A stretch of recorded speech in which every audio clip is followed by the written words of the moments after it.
Hola compañeros, ¿cómo están? Aquí estamos de nuevo Liliana Valenzuela, Claudia Rousseau y yo, Yasmín Moreno. En esta ocasión les hablaremos un poco de los principales indicadores macroeconómicos. Haremos una pequeña comparación de cómo han disminuido, aumentado de un año a otro. Solo para recordar un poquito, los indicadores macroeconómicos son una serie de datos estadísticos que nos permiten evaluar y predecir las tendencias económicas de nuestro país. Aquí podremos ver cómo es que las reformas han ayudado o no a nuestro país, si las inversiones están aumentando o no.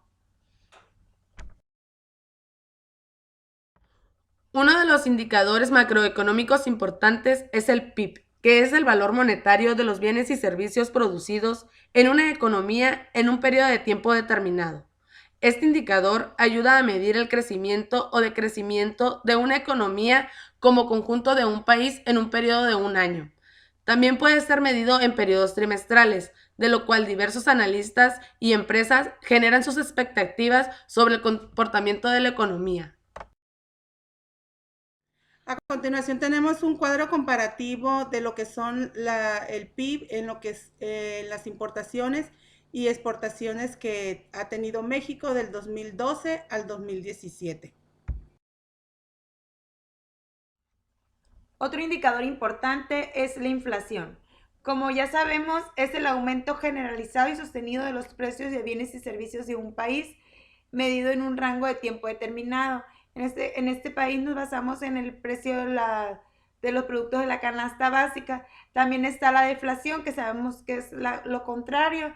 Enseguida veremos unos cuadros de cómo se ha comportado en los últimos años.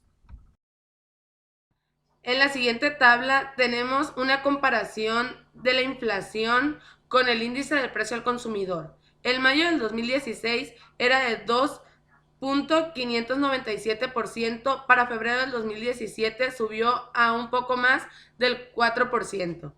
En los últimos años, en febrero del 2018, la inflación era de 3,723%, al igual para febrero del 2017 era de 4,864%, y por lo tanto tenemos otros datos de la inflación, que sería el índice de precio al consumidor DBE de 2,9771% para febrero del 2017.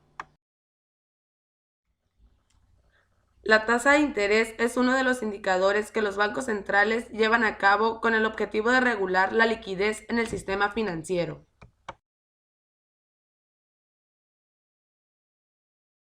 En el siguiente cuadro comparativo que nos proporciona Banjico, tenemos que en agosto del 2008 tenemos un porcentaje de la tasa de interés de 8,25 y para febrero del 2016 tenemos una considerable baja del 3,75.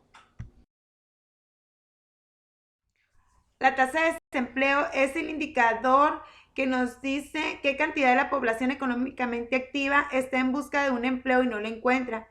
De acuerdo con lo que hemos leído, si la tasa de desempleo está por encima del 10%, es decir, que 10 de cada 100 personas no consiguen un empleo, entonces la situación es grave y eso se refleja en una recesión o crisis del país. Tal es el caso de los países como España o Grecia, que se encuentran en una situación financiera muy adversa. México, a pesar de que sus tasas de desempleo no es tan elevada, o al menos eso reflejan en las estadísticas, una de las cosas que le ha ayudado es el empleo informal. No menos importante esta tabla de comparación de la tasa de desocupación al segundo trimestre del 2016. Tenemos que en el 2012 hay una considerable porcentaje de 4,9 y así vemos que en la gráfica se va subiendo y en algunas ocasiones baja, pero en el 2016 ya tenemos una baja de 3,9, diciendo este dato que dentro de las políticas económicas se ha desarrollado un sistema de empleo para que esto baje considerablemente a fechas recientes.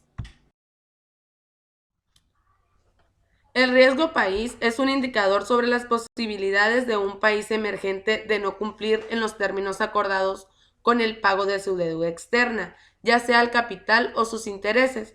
Cuando un país se considera o se califica como inestable o con problemas de deuda, entonces este aumenta su riesgo país, es decir, el riesgo de que las deudas que contrae no sean pagadas. Los inversionistas prefieren invertir en estos países porque les pagan una mayor prima, aunque también asumen un mayor riesgo. En México la tasa de referencia es la de CETES a 28 días.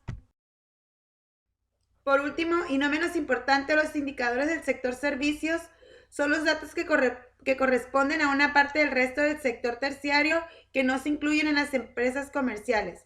Según la definición más sencilla y popular, se refiere a aquellas empresas donde no hay un bien físico que se comercie. Por lo tanto, se trata de actividades como el transporte, medio de comunicación o un servicio profesional. Al igual que en las empresas comerciales, se presentan los ingresos, el personal ocupado y remuneraciones medias, pero sin hacer distinción al por mayor y por menor. En los indicadores del sector servicio tenemos la comparación del Producto Interno Bruto del primer trimestre de 2015 en las actividades primarias del 3% con variación de esta con respecto al trimestre del 2014 que fue 6.8 en las actividades primarias. En las actividades secundarias fue de menos 0.2% en la variación respecto al trimestre previo con respecto al valor del trimestre del 2014 que fue de 1.5 y en las actividades terciarias la variación del porcentaje respecto al trimestre previo fue de 0.5 respecto con la variación del porcentaje respecto al igual trimestre de 2014 que fue de 2.9. Para el 2016 el Producto Interno Bruto al primer trimestre de cifras desestacionalizadas por grupos de actividades económicas en las actividades primarias fue de 3.5% con valor al trimestre previo y para el 2015 fue de 2.7%. En las actividades secundarias la variación porcentual respecto al trimestre previo fue de 1.2 con respecto al trimestre de 2015 que fue de 1.9. Al igual que las actividades terciarias, la variación porcentual real respecto al trimestre previo fue de 0.8%. La variación trimestral de 2015 fue 3.7%. La serie desestacionalizada de los agregados se calcula de manera independiente a la de los componentes.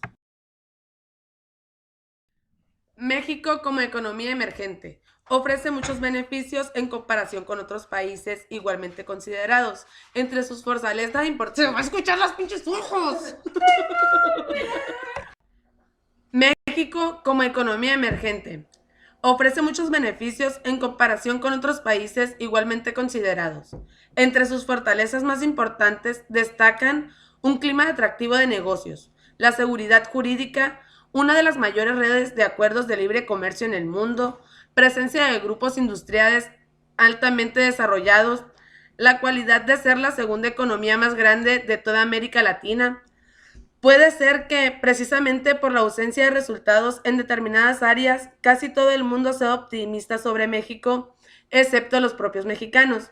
El pesimismo de los ciudadanos tiene sus raíces en la preocupación por el aumento a precios, la apreciación de nuevos impuestos y el estancamiento salarial.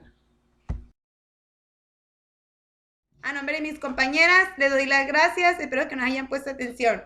Bye.